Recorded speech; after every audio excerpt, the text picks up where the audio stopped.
आरोग्य।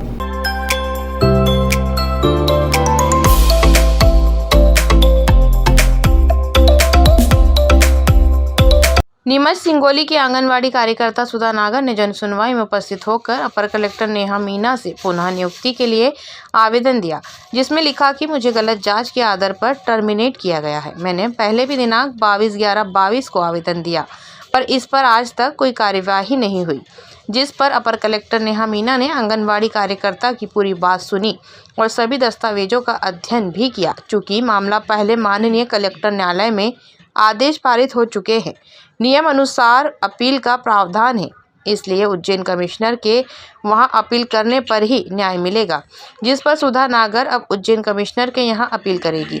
जानकारी के अनुसार आंगनवाड़ी कार्यकर्ता ने जनसुनवाई के बाद 2 और आवेदन दिए, जिसमें एक में मांग की महिला बाल विकास सेक्टर रतनगढ़ के अधिकारी 31 जनवरी को रिटायर्ड हो रहे हैं, उनको सेवानिवृत्ति के सभी भुगतान रोक दिए जावे जब तक मेरे प्रकरण का निराकरण नहीं हो।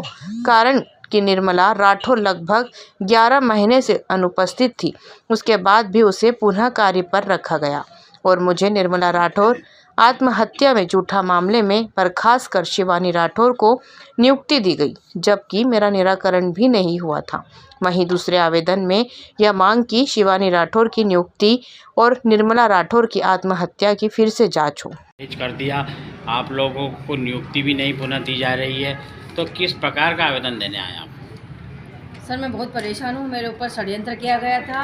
2 महीने पहले भी मैंने जनसुनवाई में आवेदन दिया था और आज वापस 2 महीने बाद वापस आवेदन देने आई हूँ और मैं अब ये शिकायत कमिश्नर साहब को करने वाली हूँ, क्योंकि मेरे साथ ये न्याय यहाँ पे भी नहीं हो रहा है और मेरे ऊपर इतना षड्यंत्र हुआ कि एक को नियुक्ति दे दी गई और दूसरे को अभी तक नहीं दी गई। अगर 2 महिलाओं पर एक ही इल्ज़ाम साथ में लगा था और वो भी झूठा था, तो एक को नियुक्ति दे दी गई और मुझे नहीं दी गई। मैं बहुत परेशान हो रही हूँ और अभी कमिश्नर साहब के पास आवेदन जा रहा है और 11 महीने बाद एक सहायिका को डबल नियुक्ति दी गई, उसकी जांच वापस दोबारा की जाए। यह कार्य कलेक्टर साहब को भी मैं आवेदन देने आई हूं, क्योंकि हमारे पास जो नियुक्ति आदेश होता है उसमें ये लिखा जाता है कि 7 दिन अगर आप बिना अनुमति के अनुपस्थित रहते हैं तो आपको वापस काम पर नहीं रखा जाता। तो 11 महीने बाद निर्मला राठौर को क्यों रखा गया था, जबकि वो एक मानसिक रोगी थी, उसको रखा गया, उसने सुसाइड किया, उसका इल्ज़ाम हम पर लगाया गया। क्या आंगनवाड़ी सहायिका हो या कार्यकर्ता, इनके पद मानदेय पे आधारित होते हैं और तो क्या इन्हें 11 माह बाद रखा जाना न्यायोचित होता है? नहीं, बिल्कुल नहीं रखा जा सकता है। ये शासकीय कर्मचारी तो होते नहीं होते, लेकिन अगर उसको रख लिया गया तो फिर मेरे को है ना जमानत पर रिहा हो गई, तब भी नहीं रखा गया मेरे को, और फिर मैं वापस यहाँ पे आई तब भी मेरे को ना दो महीने बाद ही निकाल दिया गया तो ने और नियुक्ति आदेश भी निकाल दिया गया, जबकि मेरी अपील कलेक्टर मैडम के यहाँ चल रही थी। आप एक सवाल और उठा रहे हैं कि आपकी जो जांच की गई वो जो नियुक्तिकर्ता होता है वो आपके मामले की जांच करेगा, जबकि आपकी जांच नियुक्तिकर्ता ने नहीं की, कोई सपना बैरागी है उसने करी है जो कि वहाँ पर पदस्थित। तो ये क्या नियम के अंतर्गत आता है? सपना बैरागी षड्यंत्र उन्हीं के द्वारा रचा गया है और उसको जांच के में नहीं बिठाना था और उसने सही ढंग से जांच नहीं करी, और जो एसडीएम साहब हैं उन्होंने भी सही ढंग से जांच नहीं करी। उन्होंने तो मेरे से एक प्रश्न तक नहीं पूछा था, उनके जो रीडर ने पूछे थे और रीडर के अनुसार ही हमारे ऊपर झूठे इल्ज़ाम लगाए गए। एसडीएम साहब ने एक प्रश्न भी नहीं पूछा था हमसे। अच्छा, उनके सामने कोई प्रश्न नहीं पूछा गया? नहीं पूछा गया, एक प्रश्न सवाल नहीं किसने करा वहाँ जांच में? वो बाबू ने करा। एसडीएम साहब मौजूद थे? मौजूद नहीं थे, वो तो बस एंड में आए, बोले कि चलो हो गई जांच। तो जांच भी ढंग से नहीं हुई? एक भी जांच नहीं हुई, एक प्रश्न तक नहीं पूछा गया मेरे से। और सामने वालों का एक तरफा कार्रवाई हुई? एक तरफा कार्रवाई हुई और क्रॉस बयान भी नहीं हुए। अब क्या और हम सबको एक कमरे में बिठाकर बयान लिए गए। अब क्या चाहते हैं आप? मैं चाहती हूँ कि मुझे न्याय मिले और मैं कलेक्टर साहब को आवेदन देने आई हूँ कि इसकी सही ढंग से जांच की जाए और मैं अब कमिश्नर में जाऊँगी। क्या नाम? सुधा नागर, सिंगोली। राठौर की जगह नियुक्ति हुई है शिवानी राठौर की।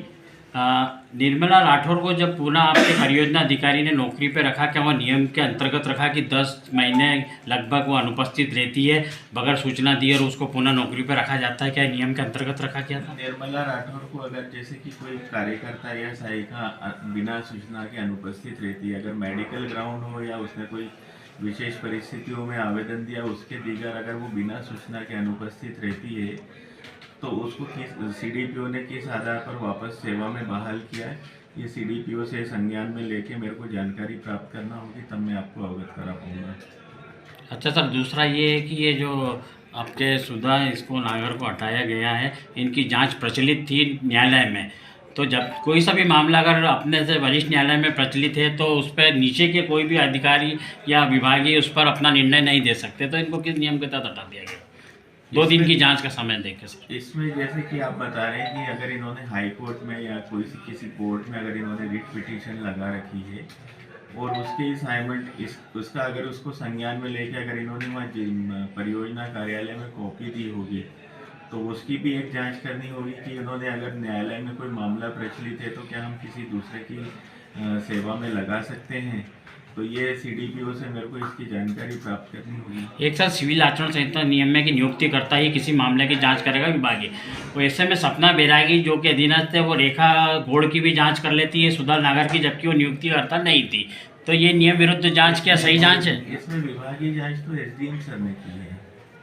बयान में क्लियर लिखा है कि मैंने जांच करके आगे पाया और इनको वो जो रिपोर्ट सौंपी, ADM साहब ने तो रिपोर्ट जो सौंपी है उस पर अपना निर्णय दिया कि हाँ ये रिपोर्ट जांच रिपोर्ट देखना होगी मेरे सर, अभी तक आपने देखी नहीं, पूरा मामला खत्म हो गया। और मैं एक ये बता रहा हूँ आपको कि जो विभागीय जांच है उसमें जो डिसीजन मेकिंग होती है वो जांचकर्ता अधिकारी की रहती है, नियुक्तिकर्ता जांचकर्ता अधिकारी वही करेगा, नियुक्तिकर्ता ही करेगा जांच सर। ये आचरण संहिता सिविल आचरण संहिता नियम में क्लियर लिखा हुआ है। हाँ, सिविल आचरण संहिता नियम जो शासकीय सेवक रहते हैं उनके लिए रहती है, लेकिन विभागीय जांच की ये नियम है कि जो विभागीय जांचकर्ता अधिकारी जिसको बनाया जाता है वो अपनी फाइंडिंग देता है, तो उसने अपनी फाइंडिंग में क्या दिया है वो अपने को देखना होगा। तो सर उसने सपना बैरागी ने जांच सही की नियम के अंतर्गत की है जांच पूरे मामले मैं की? आपको बता रहा हूँ कि विभागीय जांचकर्ता अधिकारी ने जांच की होगी, किसी पर्यवेक्षक या परियोजना अधिकारी ने उसमें बयान दिए होंगे, तो विभागीय जांचकर्ता अधिकारी का जो जांच प्रतिवेदन है उसमें उनके निष्कर्ष आए होंगे, उस अनुसार कार्रवाई की जाना उचित होगा। सर जवाब प्रस्तुति के लिए कितना समय दिया जाता है आरोपी को या जो भी आप मानते हैं उसको? ये विभागीय जांचकर्ता